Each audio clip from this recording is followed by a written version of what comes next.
Hello, Sagittarius, Sun, Moon, Rising, and Venus signs. Kamusta kayo? Sana po'y nasa mabuti kayong kalagayan. Welcome back po sa Star Tarot. At kung bago kayo rito, welcome din po kayo. Please subscribe, like, share my videos, and leave me a comment po kung nakaresonate kayo. Thank you. So, first card ni Sagittarius, we have Peaceful Resolution. Alright. So, pwede na ang iba sa inyo is going to come up, with a peaceful resolution. Kung meron kayong hindi pagkakaintindihan or pagkakaunawaan with another person, so siguro sa ngayon magkakaroon na yan magkakaroon kayo ng solusyon, mapag-uusapan, magkakabate, yung ganon. So, there may be compromise or pwedeng, ma-resolve na ninyo kung ano man yung mga bagay na hindi ninyo na pagkakaunawaan. So, don't stop. Okay? Huwag kang susuko. Pwedeng, ang iba sa inyo pa napapagod na. Baka mayroon kayong ginagawa, mayroon kayong goal na yung parang naaano na kayo, parang natatagalan na kayo at hindi pa ninyo na-achieve yung target ninyo, parang ganon. Siguro naiisip ninyo na tama na, tigil na, ayaw mo na, mag-give up ka na, parang ganon. Kaya panawagan sa inyo ng inyong mga angels sa ngayon, don't stop. Okay? Don't stop kasi malayo na ang nilakbay mo, malayo na narating mo, marami ka ng effort, time, energy na binuhos sa bagay na to, sa sitwasyon na to, para na iwanan mo yan or para na tigilan mo yan, diba? Kasi hindi ka dadalhin ng universe sa ganyang kalayo na journey kung hindi rin naman yan para sa'yo. Diba? Kaya wag kang sumuko. Okay? Kasi malapit na.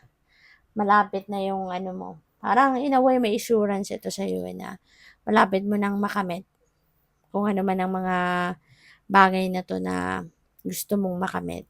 Kaya wag ka lang susuko, wag kang titigil. Okay? So we have it's up to you. Maaring may mga choices. Pwede may mga choices na nasa inyong harapan. There could be different opportunities, na maybe showing up sa'yo. At binibigyan ka din ng divine universe sa ngayon ng pagkakataon or liberty to choose the direction that you are going to take. Or kung ano man ang choice or options na available, maaaring binibigyan ka ng liberty ng divine dito na ikaw bahala, ikaw mamili, ikaw yung magdesisyon, pwedeng ganon. So, by the way, maraming salamat for subscribing. And if you haven't subscribed yet, subscribe na kayo. So maraming salamat din for not skipping the ads. Malaking bagay yan sa akin. And also, please click the join button sa baba ng video kung gusto ninyo na mag-join kayo sa membership. Okay? Salamat po. So, we have honor your feelings. Archangel Haniel.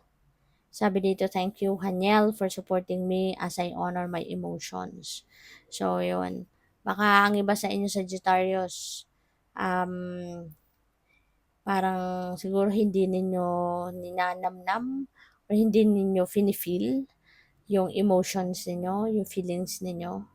So, kapag ganun, parang you are not being true to yourself, diba?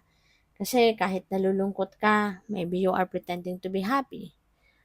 Diba? Pwedeng ganun. No? Yung hindi mo, yung parang dinideny mo sa sarili mo kung ano yung totoo mong nararamdaman, which is not good, which is not fair, diba, sa sarili mo. Kaya ito paalala sa'yo, honor your feelings. Kasi damdamin mo yan eh.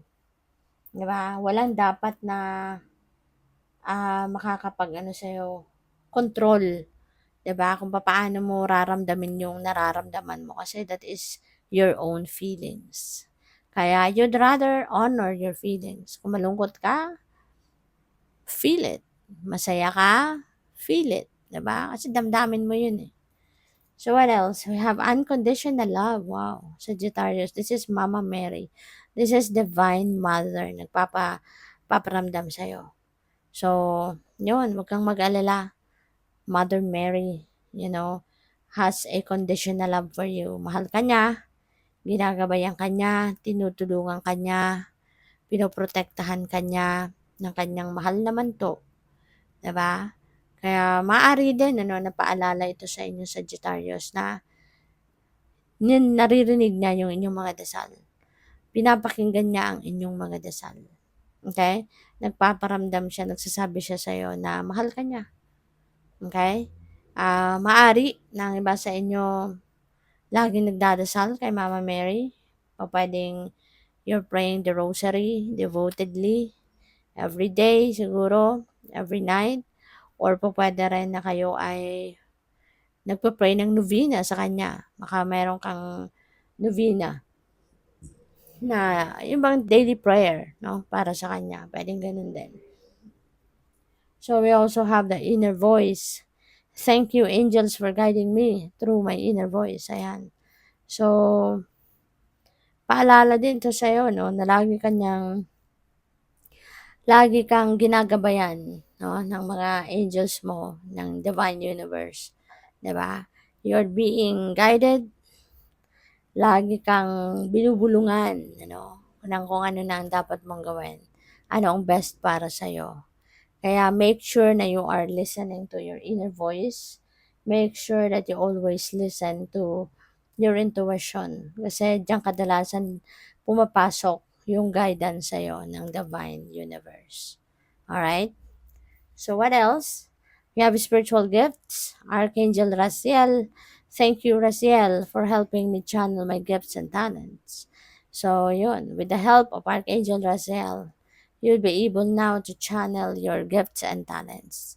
So baka ngayon nyo palang marirealize or ngayon nyo palang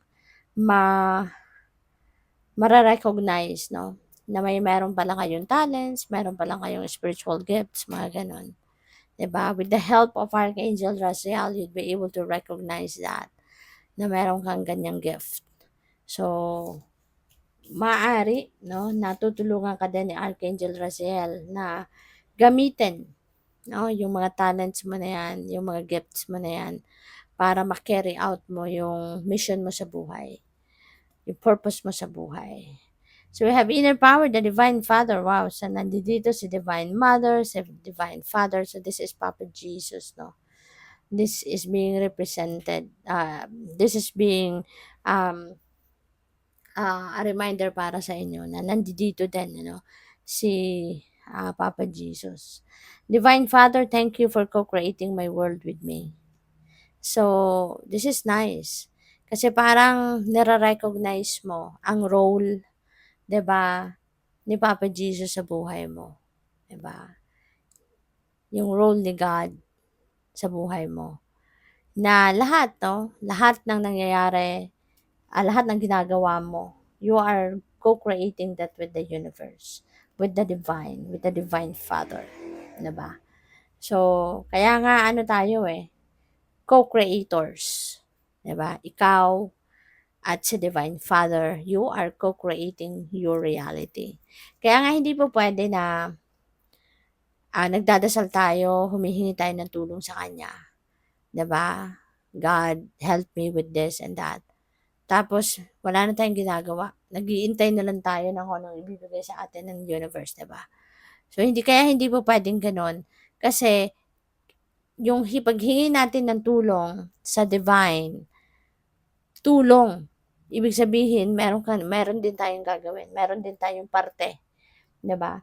Hindi lang natin iaasa kasi hindi man natin inuutusan, 'di ba, si God na gawin ang ganito, ganyan. Kundi humihingi tayo ng tulong. Ibig sabihin, tayo at siya, 'di ba, magtutulungan to create the reality that we want.